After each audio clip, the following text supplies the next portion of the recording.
ആരെങ്കിലും ഒരാൾ എന്റെ പേരിൽ ഒരു സ്വലാത്ത് ചൊല്ലിയാൽ അതിന് 10 ഗുണമാണ് ചെയ്തു കൊടുക്കുന്നത്. അത് സ്വലാത്തിന്റെ അത്രയും ഹബീബ് സല്ലല്ലാഹു അലൈഹി വസല്ലമ തങ്ങൾക്ക് ഇഷ്ടമുള്ള കാര്യമാണ് സ്വലാത്തുകൾ ചൊല്ലുക എന്നുള്ളത്. അതുകൊണ്ട് ധാരാളം സ്വലാത്തുകൾ ചൊല്ലിയാൽ ഹബീബ് സല്ലല്ലാഹു അലൈഹി വസല്ലമ തങ്ങളെ നമുക്ക് സ്വപ്നത്തിലൂടെ കാണാൻ കഴിയും. അത് മാത്രമല്ല, മദീനയിൽ നമുക്ക് എത്താനും കഴിയും. ധാരാളം ആളുകൾക്ക് വലിയ അനുഭവങ്ങളുണ്ട്. മദീനയിൽ എത്താൻ പണങ്ങളില്ലാതെ ഒരു വഴികളുമില്ലാത്ത ഒരാള് ലക്ഷക്കണക്കിന് സ്വലാത്തുകൾ ചൊല്ലിയപ്പോൾ അവർക്ക് മദീനയിലേക്ക് എത്തിപ്പെടാൻ കഴിയുന്നു. സുബ്ഹാനല്ലാഹ്. അങ്ങനെ അവിടെ ചെന്ന് സ്വലാത്തുകൾ ലക്ഷക്കണക്കിന് ചൊല്ലിയപ്പോൾ ധാരാളം അനുഭവങ്ങളുള്ള ആളുകളുണ്ട്. ഇന്തോനേഷ്യയിലുള്ള ഒരു സഹോദരി ഹജ്ജിന് വേണ്ടി വന്നപ്പോൾ വളരെ വാർദ്ധക്യമെത്തിയ ഉമ്മ, ആ ഉമ്മയുടെ 2 കണ്ണിന്റെ കാഴ്ചയും നഷ്ടപ്പെട്ട ഉമ്മ, ആ ഉമ്മ ഇന്തോനേഷ്യയിൽ നിന്ന് പുറപ്പെടുമ്പോൾ ഉമ്മയുടെ മനസ്സിലുള്ള വലിയൊരു ആഗ്രഹം, ഹജ്ജിന്റെ പ്രധാനപ്പെട്ട കർമ്മങ്ങൾ മുഴുവനും കഴിഞ്ഞാൽ എന്റെ 2 കണ്ണിന്റെ കാഴ്ച തിരിച്ചു കിട്ടുന്നത് വരെ ഹബീബ് സല്ലല്ലാഹു അലൈഹി വസല്ലമ തങ്ങളുടെ പേരിൽ ഞാൻ സ്വലാത്ത് ചൊല്ലിക്കൊണ്ടിരിക്കും. അത് റൗളയിൽ വെച്ചുകൊണ്ട് ചൊല്ലാൻ അവസരം കിട്ടുമ്പോൾ റൗളയിൽ നിന്ന് തന്നെ ചൊല്ലും. മാ ബൈന ഖബരി വ മിംബരി റൗളത്തും മിൻ ദിയാദിൽ ജന്ന. എന്റെ ഖബറിന്റെയും എന്റെ മിംബറയുടെയും ഇടയിലുള്ള സ്ഥലം റൗളയാണ്. ആ റൗളയിൽ നിന്ന് ചൊല്ലാൻ അവസരം കിട്ടുമ്പോൾ അവിടെ നിന്ന് ചൊല്ലുക. അത് കഴിഞ്ഞിട്ട് ആ അവസരം സഹോദരിമാർക്ക് കുറഞ്ഞ നേരെ ഉണ്ടാവുകയുള്ളൂ. അത് കഴിഞ്ഞാൽ പിന്നെ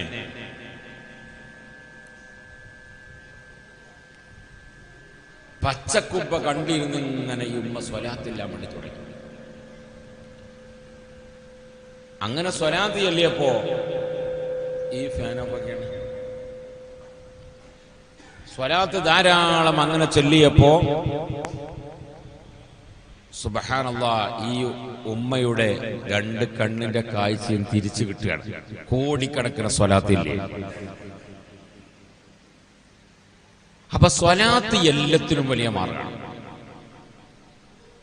നമ്മൾ സ്വലാത്തില്ല എന്ന് പറഞ്ഞാല് 3 സ്വലാത്ത് നമ്മൾ ചൊല്ലാം.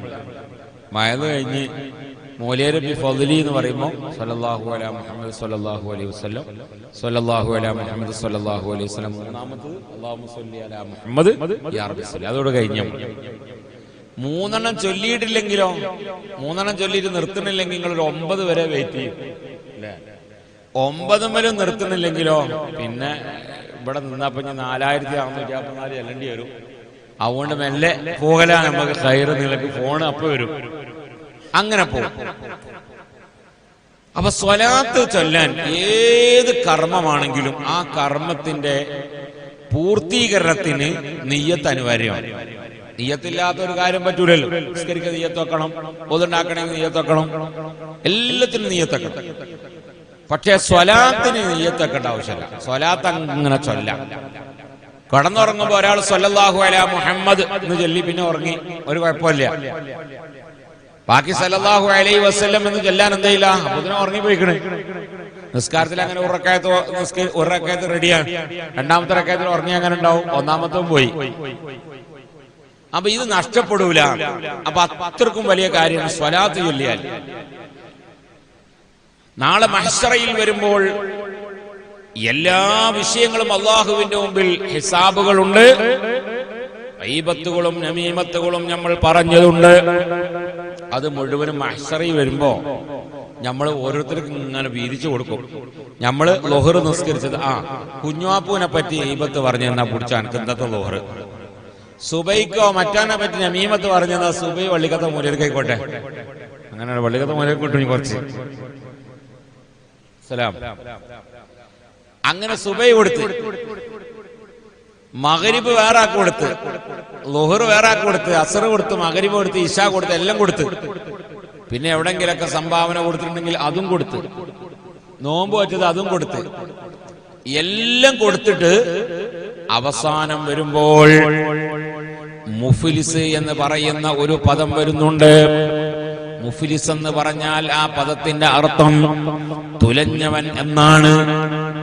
എന്നാൽ നാളെ മഹ്ശറയിൽ വരുമ്പോൾ ഹബീബ് സല്ലല്ലാഹു അലൈഹി വസല്ലമ തങ്ങളോട് ചോദിച്ചു, മുത്തുനബിയെ, മഹ്ശറയിൽ വരുമ്പോൾ ആരാണ് മുഫ്ലിസ്, ആരാണ് തുലഞ്ഞവൻ? അപ്പൊ അവിടുന്ന് മറുപടി പറഞ്ഞു കൊടുത്തത്, മഹ്ശറയിൽ വരുമ്പോ ഗീബത്തും നമീമത്തുകളൊക്കെ പറഞ്ഞിട്ട് തന്റെ അമലുകൾ മുഴുവനും മറ്റുള്ള ആളുകൾക്ക് വീതിച്ചു കൊടുത്തിട്ട് സ്വന്തമായി സ്വർഗത്തിലേക്ക് കടക്കാൻ ഒന്നുമില്ലാത്തൊരവസ്ഥ വരുന്നുണ്ട്. ഓനാണ് നാളെ മഹ്ശറയിൽ മുഫ്ലിസ്, തുലഞ്ഞവൻ. എന്നാൽ അവിടെയും വീതിച്ചു കൊടുക്കാത്ത ഒന്ന് ആരാണ്? സ്വലാത്താണ്. സ്വലാത്ത് കൊടുക്കൂല. 10 പൈസ പൈസ കൊടുത്തത്, 100 രൂപ കൊടുത്തത്, നിസ്കരിച്ചത്, നോൽമ്പൊക്കെ കൊടുക്കും. പക്ഷേ സ്വലാത്ത് ചൊല്ലിയത് കൊടുക്കൂല. കാരണം മൻ സ്വല്ല അലയ്യ സ്വലാത്തൻ വാഹിദ, എന്റെ മേലിൽ നിങ്ങളടുത്തൊരു പൊട്ടാച്ചി ബോക്സും ഉണ്ട്, ഒരു മൈക്കുണ്ട്. ഞാൻ ഇപ്പം ഓർത്തു നിങ്ങളെ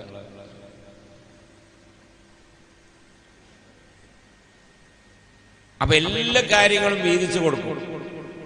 സ്വലാത്ത് മാത്രം വീതിക്കൂല. സ്വലാത്ത് മുത്തുനബിനെ ചൊല്ലിയ, അപ്പൊ അത്രയും പവറാണ് സ്വലാത്തിന്. അപ്പൊ എല്ലാവരും സ്വലാത്ത് ധാരാളം ചൊല്ലുക. നമ്മളെ മഹദറത്തുൽ ബദരിയിലെ വീടിലുള്ളത് സ്വലാത്തുണ്ട്. അല്ലാഹുമ്മ സ്വല്ലി അലാ സയ്യിദിനാ മുഹമ്മദിൻ വഅലാ ആലിഹി വസഹ്ബിഹി വസല്ലം. ഈ സ്വലാത്ത് ആലിന്റെയും അസ്ഹാബിന്റെയും ഒക്കെ മേലുള്ളതാണ്. അപ്പൊ ഇന്ന് ഈ സദസ്സിൽ ഇൻഷാ അല്ലാഹ് കരുതുക, എല്ലാവരും നമ്മളെ ഈ മദ്രസന്റെ കീഴിലായിട്ട് 1 കോടി സ്വലാത്ത് പാസ്സാക്കുക. എന്താ നാസറാജിക്ക് ഒരു മടി? 1 കോടി സ്വലാത്ത് മദ്രസയിലെ കുട്ടികളും മദ്രസയിലെ അമ്മമാരും ബാപ്പാരും എല്ലാവരും കൂടെ ഒരുമിച്ച് കൂടി 1 കോടി സ്വലാത്ത്. അങ്ങനെ അൽഹംദുലില്ലാഹ് റബീഉൽ അവ്വൽ കഴിഞ്ഞിട്ട് റബീഉൽ ആഖിറിലെ ജീലാനി അനുസ്മരണവും സ്വലാത്ത് സമർപ്പണവും നമുക്ക് നടത്തണം. അന്ന് ഞാൻ വരും. അല്ലാഹു തൗഫീഖ് നൽകട്ടെ.